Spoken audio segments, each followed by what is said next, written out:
Oscillations या आपल्या 5व्या चॅप्टरचं आजचं हे 4थं सेशन आणि आज आपण अभ्यास करणार आहोत composition of two SHMs having same period and along the same path.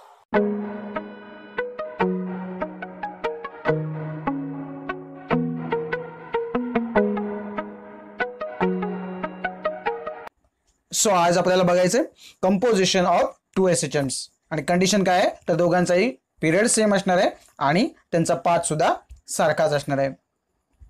So जर आपण एखादं पार्टिकल कन्सिडर केलं, बघा काय म्हटलं इथे, consider a particle subjected simultaneously to two SHMs having the same period and along the same path. Okay, let it be along the x axis असं ब्रॅकेटमध्ये म्हणून ठेवलं. सो पाथ जो आहे तो अलॉंग द एक्स ॲक्सिस आहे असं consider करा. सो सेम पाथ आहे but different amplitudes and initial phases. So amplitude त्याची जी आहे त्या दोन्ही SHMची ती वेगवेगळी असणार आहे आणि इनिशियल फेज जे असणार आहेत ते सुद्धा त्याचे वेगवेगळे असणार आहेत. ही आपण याच्यावरती कंडिशन ठेवतोय. ठीक आहे, म्हणजे सेम काय आहे तर पिरियड सेम आहे आणि पाथ सेम आहे आणि डिफरंट काय आहे ॲम्प्लिट्यूड आणि इनिशियल फेज. आणि आपल्याला माहिती आहे the resultant displacement at any instant is equal to the vector sum of its displacements due to the both SHMs at that instant. So दोन्ही जे SHM आहेत त्याचं जे इक्वेशन आपण लिहिणार आहोत डिस्प्लेसमेंटचं, तर त्याची वेक्टर सम जे आहे ते तुमची काय असणार आहे तर resultant displacement at that instant असणार आहे.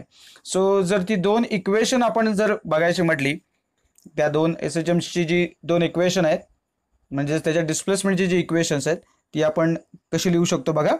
तर पहिलं जे इक्वेशन आहे ते आपण समजा असं म्हटलं की x1 is equal to a1 sine omega T plus phi1 आणि सिमिलरली आपण या याच्यात काय म्हणणार आहोत तर x2 is a2 sign omega T plus phi2. So इथे कॉन्स्टंट कोण आहे तुमच्या लक्षात आलं असेल तर a1 कॉन्स्टंट आहे बरोबर. तसंच इथे phi1 कॉन्स्टंट आहे आणि या दुसऱ्या याच्यामध्ये काय दिसतं आपल्याला तर a2 कॉन्स्टंट आहे आणि phi2 कॉन्स्टंट आहे. सो व्हेरी काय होणार आहे तर ओमेगा टी म्हणजे फेज जो आहे तो आपल्याला बदलताना दिसेल. ठीक आहे, सो जसं आपण म्हटलं इथे की दोन इक्वेशन जी आहेत ती आपण मी तर समोरासमोर ठेवली आहेत. इथे आपल्याकडे जागा कमी दिसते म्हणून. आणि तुम्ही लिहिताना काय करा की ही जी दोन इक्वेशन्स आहेत ती एकाखाली एक लिहून घ्या. तर आपण वळतोय कशाकडे तर रिझल्टंट डिस्प्लेसमेंट जे आपण म्हणतोय तर आपल्याला काय घ्यायचं बघा. इथे काय म्हटलंय the resultant displacement at any instant is equal to the vector sum. So आपल्याला या दोघांची वेक्टर सम आपल्याला घ्यावी लागेल म्हणजे x1 आणि x2 यांची थोडक्यात बेरीज घ्यायची आहे. सो रिझल्टंट डिस्प्लेसमेंटच्या बाबतीत आपण काय म्हणू शकतो the resultant displacement x at any instant t is given by, simple आहे, दोघांची बेरीज करायची आपल्याला, x is equal to x1 plus x2 आणि आता ज्या आपण x1 आणि x2च्या ज्या व्हॅल्यूज लिहिल्या त्या इथे आपण फक्त सबस्टिट्यूट करूया. काय लिहिलं बघा तर a1 sine omega T plus phi1 ही x1 ची व्हॅल्यू आणि x2 ची value a2 sign omega T plus phi2 या दोघांची आपल्याला काय करायची आहे बेरीज करायची आहे. ओके, आणि आता आपण काय करणार आहोत तर याच्यापासून एकूण 4 टर्म्स तुम्हाला तयार झालेल्या दिसतील. ठीक आहे, तर काय होईल तर साइन a प्लस बी असं म्हणा, काही ठिकाणी अल्फा प्लस बीटा असं असतं बरोबर आहे ना. तर त्याचं जे एक्सपान्शन आहे त्याच्याप्रमाणे काय होईल तर याच्यासाठी 2 टर्म्स तयार होतील आणि याच्यासाठी 2 टर्म्स तयार होतील. ठीक आहे, सो आपण ते फॉर्म्युले त्याचा अभ्यास आपण मॅथमॅटिक्समध्ये पण केलेला आहे, ट्रिग्नोमेट्रीमध्ये. इव्हन आपल्याला ते लॉग टेबलमध्ये नवनीतच्या मिळतात फॉर्म्युले. तर याचं हे एक्सपान्शन जे आहे ते आपण या ठिकाणी लिहून टाकूया. बघा या साइन a प्लस बीसाठी हा फॉर्म्युला आहे बघा, साइन a कॉस बी या पद्धतीने. a1 जो आहे तुमचा हा ॲक्च्युली कॉमन आहे तर तो प्रत्येक टर्मला मी लावून टाकला आहे बघा. a1 दिसतोय तुम्हाला. सो हे याच्यासाठी sign omega T plus phi1 याच्यासाठी हे तुम्हाला मिळणार आहे sign omega t cos phi1 आणि cos omega t sine phi1. So similarly इकडे पण तेच आहे, फक्त काय झालं सबस्क्रिप्टचे जे इथे डिजिट्स आहेत ते फक्त बदललेत बघा. इथे 1 आहे तो इथे 2 झालाय. सो बाकी हे जे इक्वेशन आहेत ही ज्या 2 टर्म्स आहेत त्याच इथे लिहिलेल्या आहेत बघा. फक्त इथे सबस्क्रिप्टला 1 आहे बघा दोन्हीकडे.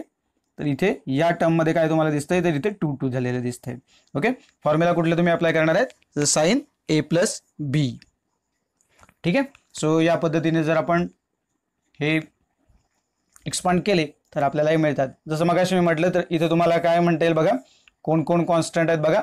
तर A1 इथे कॉन्स्टंट असणार आहे, बरोबर या ठिकाणी. त्यानंतर इथे A2 कॉन्स्टंट आहे, अजून कोण कॉन्स्टंट आहे तर phi1 कॉन्स्टंट आहे आणि इथे phi2 कॉन्स्टंट आहे.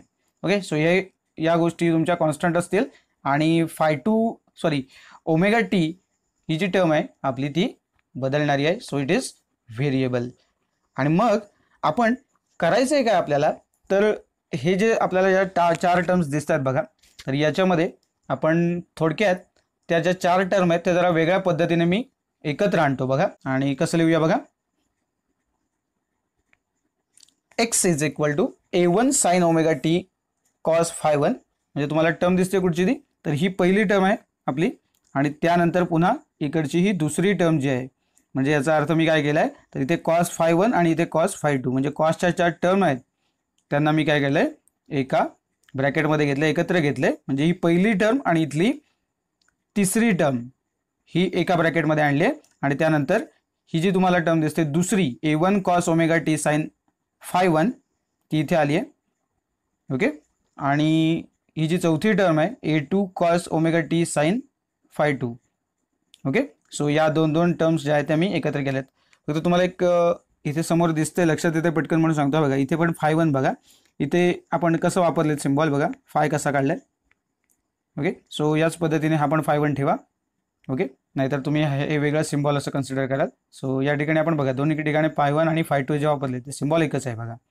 सो इथे पण वापरताना तुम्ही काय करा तर एक्झॅक्टली phi1 जो आहे तो याच पद्धतीने ड्रॉ करा. ठीक आहे, तर आता परिस्थिती काय होईल बघा, तर मी काय केलं याच्यामध्ये, तर हे जेव्हा कॉसच्या टर्म मी इथे एकत्र आणल्यात बघा, त्यावेळेला तुम्हाला इथे दिसतंय की इकडे कुठली टर्म आहे तर साइन ओमेगा टी जो आहे तो काय आहे कॉन्स्टंट आहे बघा, बरोबर. सो या दोन टर्मचा जर विचार केला तर बाकी या गोष्टी ज्या आहेत कॉन्स्टंट आहे, म्हणजे कॉमन आहे असं मला म्हणायचं आहे. मगाशी मी तुम्हाला सांगितलं आहे की ते व्हेरिएबल आहे आणि तुम्ही परत म्हणाल की मगाशी सांगितलं व्हेरिएबल आहे आणि आत्ता कॉन्स्टंट आहे, तर कॉमन आहे. त्यामुळे साइन ओमेगा टी हा तुम्ही कॉमन म्हणून बाहेर घेऊ शकता. आणि त्यामुळे पुढच्या टर्ममध्ये आपण काय लिहू शकतो बघा पुढच्या स्टेपमध्ये, तर हे बघा काय केलं मी, A1 कॉस phi1, म्हणजे इथला साइन ओमेगा टी मी बाहेर काढणार आहे म्हणून तो बाजूला ठेवला आहे. A1 कॉस phi1 आणि इथे A2 कॉस phi2 असं ठेवलं आहे आणि ब्रॅकेटच्या बाहेर काय लिहिलं आहे साइन ओमेगा टी. आणि तसंच इथे काय केलं आहे, इथे कॉस ओमेगा टी जो आहे तो कॉमन बाहेर काढणार आहोत आणि त्यामुळे A1 sine phi1 plus A2 sine phi2 ही सिच्युएशन आपल्याला ब्रॅकेटमध्ये दिसतीये. ठीक आहे, सो एकदम सिंपल आहे. बघताना ते खूप थोडंसं असं क्लिष्ट दिसतं बघा, पण तुम्ही जर नीट समजावून घेतलं तर ते प्रॉपरली समजण्यासारखं आहे. आणि फक्त बऱ्याचदा माझ्याकडून पण हे टाईप करताना हे होऊ शकतं, त्यामुळे कुठेतरी जर तुम्हाला असं पुन्हा डाऊट आला की इथे काहीतरी चुकलं आहे तर डेफिनेटली मला सांगा, मला विचारा जर शंका असेल तर.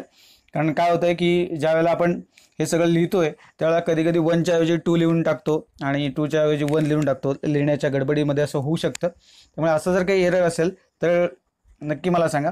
तर आता आपण आपल्या सोयीसाठी काय करणार आहोत बघा, as A1 A2 phi1 and phi2 R constants, दोनदा झाले बघा कॉन्स्टंट्स एकदाच हवंय, we can combine them in terms of another convenient constants R and delta as, हे आपण कन्सिडरेशनमध्ये घेतो, R cos delta is equal to A1 cos phi1 plus A2 cos phi2, आणि याला आपण इक्वेशन नंबर देऊन टाकूया, इक्वेशन नंबर 1.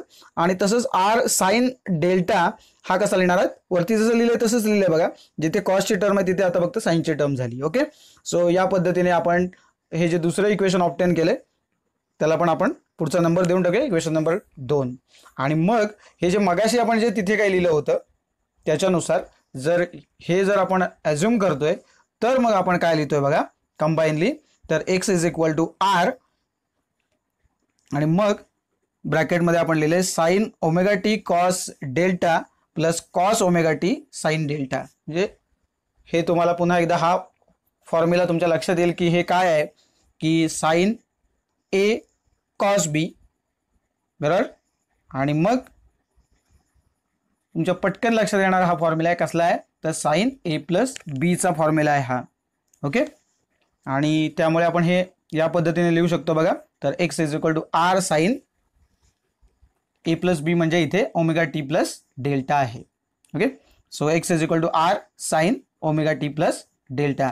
आणि मग जर तुम्ही जी दोन इक्वेशन आपण स्टार्टिंगची जी बघितली होती, जी x1 आणि x2 च्या व्हॅल्यू घेतल्यात, तर इथे कंडिशन बघा त्याच फॉर्मॅटमधलं इक्वेशन आपल्याला दिसतंय. सो आपण या इक्वेशनच्या बाबतीत काय म्हणू शकतो बघा, this is the equation of an SHM of same angular frequency and hence the same period असं आपण ब्रॅकेटमध्ये म्हटलं. आपल्याला माहिती आहे frequency is the reciprocal of time, त्याच्यामुळे जर का फ्रिक्वेन्सी सेम असेल तर डेफिनेटली पिरियड पण काय असणार आहे, सेम असणार आहे. But of amplitude R and initial phase delta. म्हणजे याचा अर्थ काय झाला, तर तिथे तुमची जी अँप्लिट्यूड होती ती वेगळी होती. काय होती इथे बघा, म्हणजे तुमच्या लक्षात येईल काय होती, इकडे बघा अँप्लिट्यूड इकडे आपण A1 A2 या कन्सिडरेशनमध्ये घेत होतो आणि इथली अँप्लिट्यूड आहे ती जराशी वेगळी आहे, अँप्लिट्यूड आर घेतली आहे. आणि जो इनिशियल फेज जो आहे तो आपल्याला काय दिसतोय, तर डेल्टा आहे असं आपल्याला दिसतंय. जिथे आपण मगाशी घेताना काय कन्सिडर केलं होतं, तर तो फाय कन्सिडर केला होता बघा, म्हणजे phi1 phi2 असं कन्सिडरेशनमध्ये घेतलं होतं. बरोबर आहे. तर एवढंच बदललं, पण जो फॉर्मॅट आहे आपल्याला जो म्हणायचा आहे, म्हणजे अँप्लिट्यूड तिथे वेगळी असू दे, सिम्बॉलिकली तिथे आर आहे आणि इथला पण जो आपण म्हणतो इनिशियल फेज तो इथे आपण डेल्टाने दाखवलाय, पण जो फॉर्मॅट आहे लक्षात घ्या तो काय आहे, सारखाच आहे. म्हणजे याचा अर्थ काय होतो मग, की हे जे इक्वेशन आहे बेसिकली ते काय आहे, त्याचा जो टाइम पिरियड जो आहे तो काय आहे, तर सेम आहे आणि पाथ जो आहे तो काय आहे, सारखाच आहे असं आपण या ठिकाणी म्हणू शकतो. तर याच्यामध्ये आपल्याला काय करायचंय, तर रिझल्टंट अँप्लिट्यूड आता आपल्याला कॅल्क्युलेट करायची आहे. म्हणजे जी आर आहे आपली त्याची व्हॅल्यू आपल्याला कॅल्क्युलेट करायची आहे. एकदम सोपं आहे बघा, एकदम साध्या पद्धतीने ते करायचं आहे आपल्याला. तर बोलूया रिझल्टंट अँप्लिट्यूडकडे. तर आता जे आपल्याकडे जी दोन इक्वेशन्स होती बघा ती सुरुवातीला लिहून टाकूया. काय होतं बघा, हे आपण लिहिलं होतं बघा, आर कॉस डेल्टाची व्हॅल्यू लिहिली आणि दुसरी व्हॅल्यू होती आपल्याकडे आर साइन डेल्टा, जे आत्ताच आपण बघितलं होतं.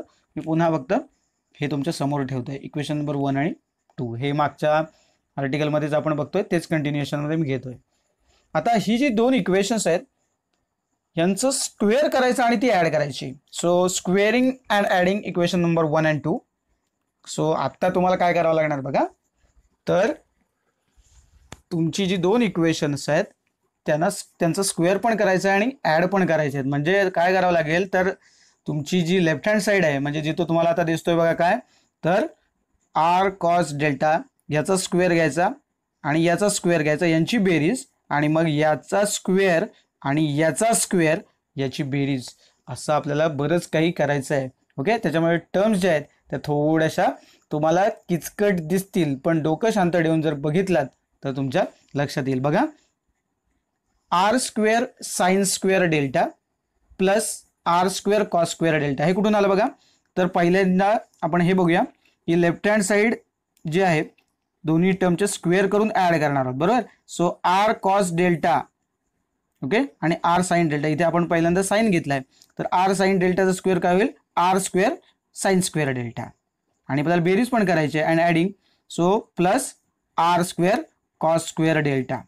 ठीक आहे. सो ही झाली लेफ्ट हँड साईड आणि इक्वल टू बघा काय होईल ते, आता साईनसाठी आपण म्हणतोय बरोबर, तर ही जी टर्म आहे ही बघा, ही ब्रॅकेटमध्ये टाकली, याचा स्क्वेअर आपल्याला घ्यायचा आहे आणि जी दुसरी टर्म आहे कॉसची A1 cos phi1 plus A2 cos phi2 याचा सुद्धा आपल्याला स्क्वेअर करायचा आहे. आता तुम्ही म्हणाल आता हे स्क्वेअर करायचं काय,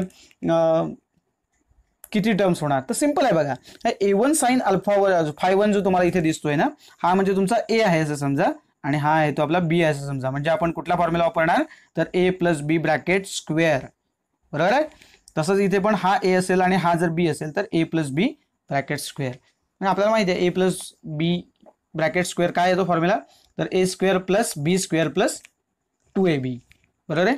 तर मग काय होईल, तर याच्यासाठी 3 टर्म्स तयार होतील आणि याच्यासाठी 3 टर्म्स तयार होतील. बरोबर आहे.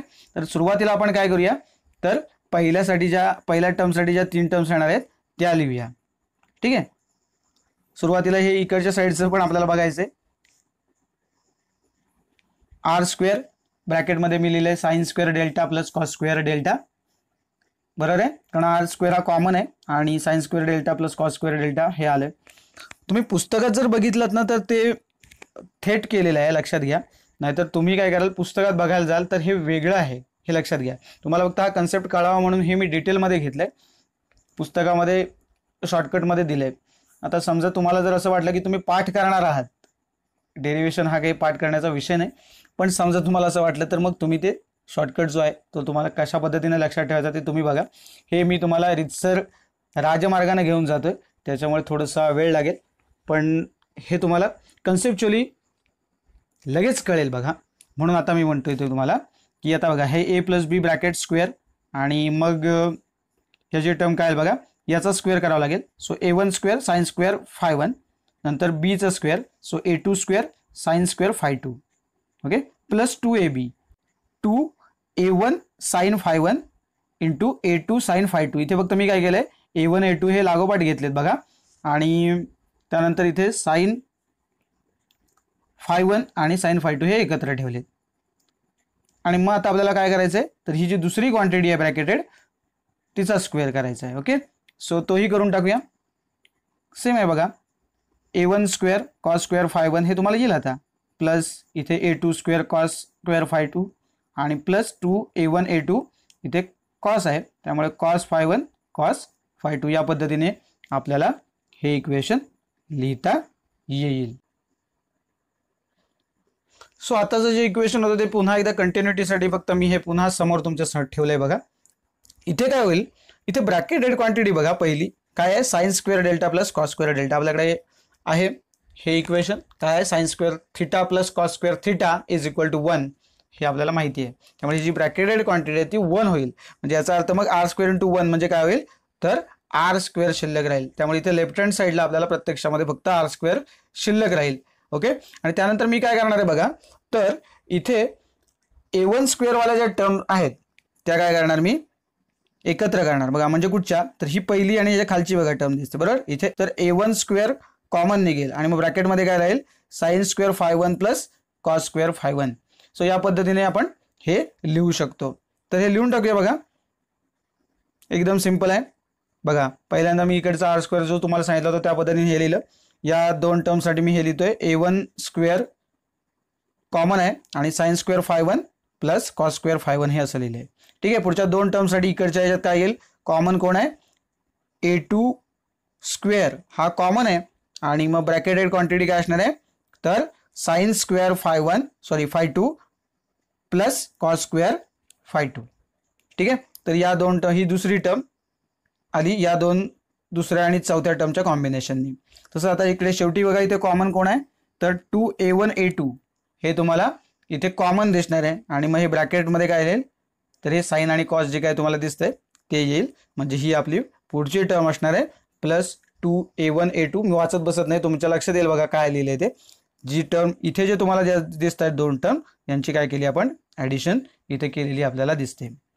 ठीक आहे, आता याच्यामध्ये आता हे मगाशी तुम्ही बघितलं तर इथे sine square theta plus cos square theta is equal to 1 वगैरे, त्याच्यामुळे तो काय प्रश्न येणार नाही. त्यामुळे इथली जी ब्रॅकेटेड क्वांटिटी आहे ती पण 1 होणार आहे, लक्षात घ्या. इथली पण ब्रॅकेटेड क्वांटिटी पुन्हा 1 होणार आहे. आणि हा जो फॉर्म्युला आहे ना, basically sine φ1 sine φ2 plus cos φ1 cos φ2, हा जो आहे तो ॲक्च्युअली आपल्याकडे असलेला एक फॉर्म्युला आहे, तो आहे कॉस ब्रॅकेटमध्ये a-b. सो त्याच्यावरून आपण कसं म्हणू शकतो, हे कॉस φ1 मायनस φ2 म्हणू शकतो. ठीक आहे, सो ते लिहून टाकूया आपण, म्हणजे आपल्याला समजायला बरं पडेल. सो जो फॉर्म्युला आहे तो तुमच्या समोर ठेवला, cos a-b is equal to sine a sine b plus cos a cos b या पद्धतीने. आणि दुसरा फॉर्म्युला जो आत्ता मगाशी मी तुम्हाला सांगितलं होता तोही लिहून टाकूया. काय फॉर्म्युला होता तो, sine square theta plus cos square theta is equal to 1. या ठिकाणी आपण काय लिहिलंय, sine square a plus cos square a is equal to 1. So symbol फक्त आपण बदललाय. असं तुम्हाला कुठल्याही फॉर्मॅटमध्ये मिळेल, पण हे लक्षात ठेवा, sine square something plus cos square something is equal to 1. Okay, आणि मग ह्या जर गोष्टी आपण लक्षात घेतल्या, म्हणजे इथे आपण 1 टाकला, इथे पण 1 टाकला, म्हणजे इथे 1 म्हणजे a1 स्क्वेअर इंटू 1 म्हणजे a1 स्क्वेअर झाला, इथे प्लस a2 स्क्वेअरच राहिला. आणि इथे याला आपण काय म्हणणार आहोत, तर φ1 मायनस φ2, बरोबर आहे ना, कोणाचा, कॉसचा, बरोबर ना, a minus b. So a म्हणजे आपला φ1 आहे आणि b म्हणजे φ2 आहे. म्हणजे ही जी टोटल टर्म आहे आपली ही ब्रॅकेटेड, ती काय असणार आहे, कॉस φ1 मायनस φ2 असणार आहे. आणि त्यामुळे हे जे इक्वेशन आहे हे आपलं काय होईल बघा, तर r square is equal to A1 square plus A2 square plus 2A1 A2 होतेच, आणि ही जी टर्म आहे ती कसली आहे तर कॉस phi1 मायनस phi2 जी आहे. ओके, इथलं तुम्हाला कळलंय की हा 1 झालाय आणि हा 1 झालाय, त्यामुळे इथले A1 स्क्वेअर हा आणि हा इथला A2 स्क्वेअर इथे आलाय. ठीक आहे, सो या पद्धतीने. आणि आपण जे कॅल्क्युलेशन करतोय ते कशाचं करतोय तर रिझल्टंट अँप्लिट्यूडचं करतोय, त्यामुळे आपल्याला आर ची व्हॅल्यू पाहिजे, आर स्क्वेअरची व्हॅल्यू नको आहे आपल्याला, आणि त्यामुळे लगेच आपल्याला काय करावं लागेल, या सगळ्या क्वांटिटीचा आपल्याला स्क्वेअर रूट घ्यावा लागेल. So R is equal to तुमच्या समोर आहे. सो याच्यानंतर आपण काय करणार आहोत तर इनिशियल फेज म्हणजे डेल्टाची जी व्हॅल्यू आहे ती आपण कॅल्क्युलेट करणार आहोत. म्हणजेच इनिशियल फेज किंवा डेल्टा ऑफ रिझल्टंट मोशन आपल्याला कॅल्क्युलेट करायचं आहे. त्याच्यासाठी सुद्धा आपल्याला काय करावं लागणार आहे तर ही जी दोन इक्वेशन आपण वापरली होती तीच आपण परत वापरणार. आणि आता जे आपण बघणार आहोत ते एकदमच सोपं आहे. ते बघाल तर तुम्ही म्हणाल हां हे खूपच चांगलं आहे. ओके, तर ठीक आहे, बोलूया आपण आपल्या त्यातल्या पुढच्या पॉईंटकडे, initial phase of resultant motion. So आपल्याकडे असलेली जी दोन इक्वेशन आहेत ती आपण आधी लिहून टाकूया, जी मगाशी पण लिहिली होती, त्यामुळे त्याच्यावर आता जास्त बोलत नाही मी. तीच इक्वेशन कॉपी पेस्टेड आहे ही, बरोबर आहे. आता आपण काय करणार आहोत बघा, तर या डेल्टासाठी आपण काय करणार आहोत, हे जे इक्वेशन नंबर 2 आहे त्याला आपण इक्वेशन नंबर 1 ने डिवाइड करणार आहोत. का तर इथे बघा साइन डेल्टा आपल्याला दिसतोय आणि अपॉन कॉस डेल्टा आहे, बरोबर ना. तर साइन अपॉन कॉस आपल्याकडे काहीतरी आहे, म्हणून आपण काय करणार आहोत तर या दुसऱ्या इक्वेशनला आपण इक्वेशन नंबर 1 ने डिवाइड करणार आहोत. सो लिहून टाकूया, dividing equation number 2 by equation number 1 we get, काय मिळेल बघा, सिंपल आहे, काय फार मोठं रॉकेट सायन्स नाही याच्यात. R sine delta upon R cos delta is equal to, हे बघा, याला ही इकडची टर्म डिवाइड बाय ही टर्म, तसंच मग इकडे ही टर्म आहे याला या टर्मने आपण डिवाइड केलं. सिंपल. आता काय होईल, इकडच्या साईडला बघा आर आर कॅन्सल होऊन जाईल, बरोबर. इथे कॅन्सल नाही होणार, इथे प्लस साईन आहे हे लक्षात ठेवा. नाही तर तुम्ही म्हणा हा A1 ला A1 गेला आणि इकडे A2 ला A2 गेला, असं जाणार नाही आहे, ते राहणार आहे, कारण हा इथे मल्टिप्लिकेशनमध्ये आहे. ओके, सो इथे काय होईल, सो आर आर ज्या वेळेला इथे कंडिशनमध्ये जाईल आणि मग sign delta upon cos delta काय शिल्लक राहील तर टॅन डेल्टा शिल्लक राहील बघा. आणि ही जी टर्म आहे ती आहे तशीच ठेवायची. ओके, त्याच्यात काय बदल होणार नाही. So tan delta is equal to this. Okay, जे आहे तसंच लिहिलं मी, फक्त काय केलं तर ही टर्म लेफ्ट हँड साईडला टॅन डेल्टा अशी लिहिली. आणि आपल्याला काय काढायचं आहे तर इनिशियल फेज म्हणजे डेल्टा काढायचा आहे. याचा अर्थ हा टॅन जो आहे तो पलीकडच्या साईडला गेला पाहिजे. सो इकडचा टॅन पलीकडच्या साईडला गेल्यावर काय होईल तर टॅन इन्व्हर्स होईल. आणि म्हणून आपण इनिशियल फेजचं जे इक्वेशन आहे ते फायनली कसं लिहू शकतो, delta is equal to tan inverse of that bracketed quantity. Okay, ही वरचीच क्वांटिटी जी आहे तीच खाली आपण लिहिली आहे, फक्त काय केलं टॅन जो इकडे होता तो इकडे टॅन इन्व्हर्स झालेला आहे. ओके, काही ठिकाणी तुम्हाला 1/10 असं लिहिलेलंही मिळेल, that is tan inverse. Okay, काही वेळेला मग कन्फ्युजन होतं, हे बरोबर आहे की हे बरोबर, हे दोन्ही ते लक्षात घ्या. आणि मग आता याच्यानंतर आपण काय बघणार आहोत तर स्पेशल केसेस बघणार आहोत, ज्या वेळेला आपल्याला रिझल्टंट जी अँप्लिट्यूड आहे ती काय असू शकते त्याच्या संदर्भातल्या केसेस ज्या आहेत त्या आता आपण डिस्कस करणार आहोत.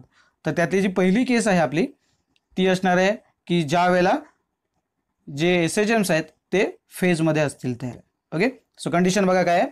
पहिली case, if the two SHMs are in phase. In phase म्हणजे काय लक्षात घ्या, म्हणजे कुठल्याही प्रकारचा फेज डिफरन्स नाही. म्हणजे याचा अर्थ जर दोघांचा फेज मधला जर डिफरन्स घेतला तर तो किती असणार आहे, 0 असणार आहे. So that is phi1 minus phi2 is equal to 0. आणि आत्ताच आपण ऑप्टेन केलंय रिझल्टंटसाठीचं जे इक्वेशन ते तुमच्या समोर ठेवतो आणि मग त्याच्यामध्ये काय आपल्याला मॉडिफिकेशन होईल ते बघा. So R is equal to this, हे इक्वेशन आता जे आपण ऑप्टेन केलं होतं रिझल्टंट अँप्लिट्यूडसाठी. ओके, आत्ता परिस्थिती काय आहे बघा की इथे तुम्ही काय म्हणताय की phi1 minus phi2 is equal to 0. म्हणजे समजा मी इथे phi1 मायनस phi2 ची किंमत इथे 0 टाकली, म्हणजे इथे काय झाला cos 0. आणि cos 0 किती असतो तर cos 0 इज 1, लक्षात घ्या, बरोबर ना. साइन 0 0 असतो आणि मग साइन 90 1 होतो. तसाच इकडे cos 0 1 असतो आणि cos 90 0 होतो, हे लक्षात ठेवा. सो या केसमध्ये काय होईल तर इथे cos इथे व्हॅल्यू 0 असली तरी cos 0 ची व्हॅल्यू किती आली 1, म्हणजे हे किती राहील 2a1 a2 इंटू 1 म्हणजे 2a1 a2. सो ही जी व्हॅल्यू आहे थोडक्यात ही किती होणार आहे, कॉसची व्हॅल्यू टोटल 1 होणार आहे, बरोबर आहे. आणि म्हणून आपण कसं लिहू शकतो बघा, R is equal to square root of a1 square plus a2 square plus 2a1 a2. आणि आता आपल्या लक्षात येईल लगेच बघितल्या हा फॉर्म्युला कोणाचा आहे बघा, a square plus b square plus 2ab म्हणजेच a plus b bracket square, बरोबर ना. आणि हे सगळं स्क्वेअर रूटमध्ये आहे, म्हणजे आपण मग रिझल्टंट कसा लिहू शकतो, तर R is equal to plus or minus A1 plus A2, आणि याचा जर आपण स्क्वेअर केला A1 प्लस A2चा तर आपल्याला हे मिळणार आहे. बरोबर आहे. सो म्हणून ही आपण आरची व्हॅल्यू लिहिली. प्लस ऑर मायनस का लिहिलं तर तुम्हाला माहिती आहे, कारण जेव्हा तुम्ही एखाद्या गोष्टीचा स्क्वेअर करता, म्हणजे निगेटिव्ह जरी असली तरी त्याचा स्क्वेअर काय असणार आहे, पॉझिटिव्ह असणार आहे डेफिनेटली. त्यामुळे त्याचं रूट जे आहे ते प्लस ऑर मायनस असे दोन्ही रूट्स आपल्याला मिळतात. हे आपण बीजगणितामध्ये म्हणजे अल्जेब्रामध्ये आपण बघितलेलं आहे. त्याच्यामुळे ते काही फार तुम्हाला वेगळं सांगण्याची गरज नाही. ठीक आहे. त्यानंतर आपण जर दुसऱ्या केसकडे वळलो तर तिथे आपण काय बघणार आहोत, तर हे जे दोन SHMs आहेत ते आउट ऑफ फेज असणार आहेत किती डिग्रीने, तर 90 डिग्रीने. ओके. म्हणजे याचा अर्थ काय, तर आता जे आपण φ1 - φ2 इज इक्वल टू 0 म्हटलं होतं, तर या केसमध्ये काय होईल, तर φ1 - φ2 इज इक्वल टू 90, म्हणजे ॲक्च्युअली 90 डिग्री असं होईल. वरती जो एक छोटासा 0 द्यावा लागतो ना, हां आलं असेल तुमच्या लक्षात, 90च्या डोक्यावरती बाजूला. तर मग 90 डिग्री जर असेल तर काय होईल बघा, तर सुरुवातीचं जे आपल्याकडे इक्वेशन आहे ते आपण सुरुवातीला लिहून टाकूया. काय आहे, तर आर इज इक्वल टू मगाशी जे लिहिलं होतं तेच, जे सुरुवातीला जे आपण लिहिणार आहोत ते हेच लिहिणार आहोत. बरोबर आहे. आता परिस्थिती काय झाली बघा, φ1 - φ2 किती आहे, तर 90 आहे. आणि मी आत्ताच तुम्हाला म्हटलं की कॉस 90 किती असतो, तर 0 असतो. आणि मग हा 0 झाल्यामुळे हे सगळं नाही 0 होणार बघा. प्लसच्या पुढची जी टर्म आहे ज्याला मल्टिप्लिकेशन माहिती आहे ना, आपल्याला कुठल्याही संख्येला शून्याने गुणलं की उत्तर 0 येतं. त्यामुळे ही जी 2A1 A2 इंटू कॉस φ1 - φ2 ही जी व्हॅल्यू आहे ती काय होणार आहे, 0 होणार आहे. मग शिल्लक कोण राहणार, तर A1 square plus A2 square असं शिल्लक राहील. बरोबर आहे. आणि समजा हे जे दोन SHM आहेत त्यांची जी ॲम्प्लिट्यूड आहे ती समजा सेम असेल, म्हणजे A1 A2 असं नसताना समजा दोघांची ॲम्प्लिट्यूड A असेल, तर मग अशा वेळेला काय होईल बघा, तर मी काय म्हणतोय बघा, इथे नीट लक्षात घ्या, इथे A स्क्वेअर झाला आणि हा सुद्धा A स्क्वेअर झाला, म्हणजे A square plus A square किती झाला, 2A स्क्वेअर. बरोबर आहे. पण हे सगळं कशात आहे, स्क्वेअर रूटमध्ये आहे.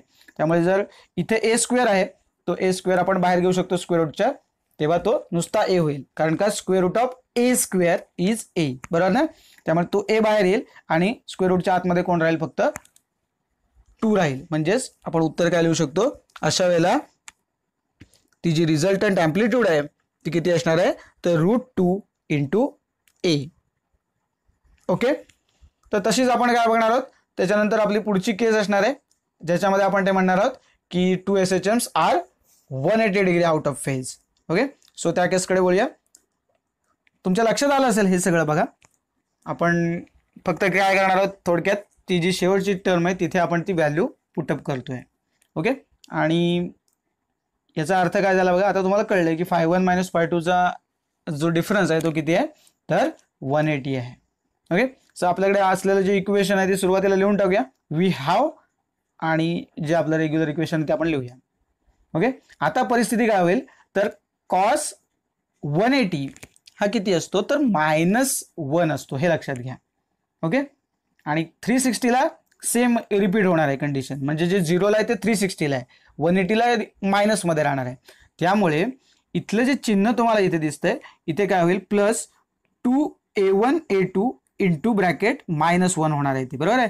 त्यामुळे मग त्या -1ने आपण इकडे जर मल्टिप्लाय केलं तर हे साईन जे प्लस आहे ते काय होईल, तुम्हाला मायनस झालेलं दिसेल ज्यावेळेला आपण ही व्हॅल्यू सबस्टिट्यूट करू. सो काय होईल बघा, R is equal to A1 square plus A2 square minus 2A1 A2. बरोबर आहे. आणि मग आपल्याला माहिती आहे पुन्हा एकदा, तर हा कसला फॉर्म्युला आहे, तर A - B bracket square. So R is equal to A1 - A2, फक्त आपण मॉड साईन त्याला दिलेलं आहे. का दिले, कसं दिले, आपण चॅप्टर नंबर 1 11वीचा बघितला आहे, त्याच्यामध्ये आपल्याला हे सगळं कळलेलं आहे. ओके. तर आता आपण या आत्तापर्यंत ज्या 3 केसेस ज्या आहेत त्या स्टडी केल्या आहेत, आणि त्याच्यावरूनच तुम्हाला मी एक चौथी केस जी आहे ती फक्त होमवर्कला देतो आहे. बघा काय प्रश्न आहे बघा, find the resultant amplitude when the phase difference between two SHMs having same period is π/3 radian. Confusion मध्ये जाऊ नका. बघा आता जो तुम्हाला जो 180 दिसला होता तो काय होता, थोडक्यात तो पाय होता. बरोबर ना. 90 डिग्री दिसला होता तो π/2 होता. बरोबर ना. पायची किंमत 180. सिंपल. हां, मग π/3 म्हणजे किती होणार आहे तो, तर 180/3 म्हणजे 60 डिग्री होणार आहे थोडक्यात, बरोबर ना. सो तुम्हाला इथे काय करायचं आहे, आत्तासारखंच करायचं आहे. तुम्हाला तो फॉर्म्युला जो आहे तुमच्यासमोर तो घ्यायचा आहे आणि कॉसची जी ती व्हॅल्यू आहे φ1 - φ2 ती किती तुम्ही लिहिणार आहात, π/3 रेडियन. म्हणजेच किती, पुढे लिहा π/3 रेडियन इज इक्वल टू किती होणार ते 180/3 म्हणजे किती होतील, तर 60 होतील, बरोबर ना. So 60 degree. सो तुम्ही काय लिहाल तिथे, that is φ1 - φ2 is equal to 60 degree. आणि मग तो फॉर्म्युला जो आहे तुमच्या समोर तो पुटअप करा तिथे आणि त्याच्यानंतर cos 60 ची जी व्हॅल्यू आहे ती बघा आणि ती सबस्टिट्यूट करा आणि फायनली मग तुमचा रिझल्टंट जो काय आहे ॲम्प्लिट्यूड, जी काय रिझल्टंट ॲम्प्लिट्यूड आपल्या समोर येईल ते तुमचं उत्तर असणार आहे. सो ट्राय करा, एकदम इझी आहे, सिंपल आहे, 2 स्टेपमध्ये उत्तर आहे. यावेळेला मात्र जमत नाही आहे, हे कारण मला नको आहे.